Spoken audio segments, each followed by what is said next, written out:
side plank rotation. So in this side plank position, we're putting a lot of load through that shoulder girdle that's on the planted side or the elbow that's on the ground.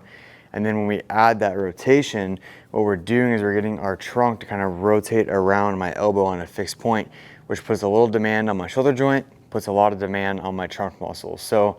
when you do this, it's really hard to stay perfectly in a straight line because you kind of have to clear some space for your hips to rotate because your elbow is fixed and your feet are fixed. So you have to get some rotation through your hips and through your spine in some capacity that allows the rotation. The idea is we're trying to actually rotate the top elbow to the ground and then rotate back out of it so my shoulders are in that like stacked position. So if I go from the side here, when I'm on the ground, I'm gonna get my feet stacked on top of each other, and then I'm gonna have my elbow about in line with my ankles. And when I bridge up, my shoulders are completely stacked on top of each other.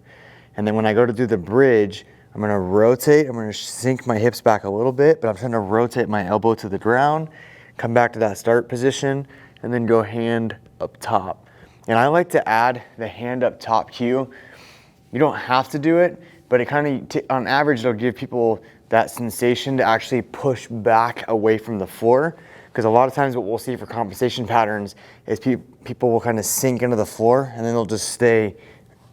they'll just stay in this position versus getting the elbow down, driving this elbow away from the floor as I reach and try to get as long as I can through my arms and get those shoulder joints stacked on top of each other. So again, this is like a lateral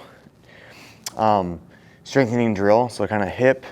obliques, but when we add that rotation component, we can get a little bit demand in the shoulder joint and some of our shoulder stabilizers, especially, if I'm thinking about driving my elbow through the floor as I'm reaching to that rotation position,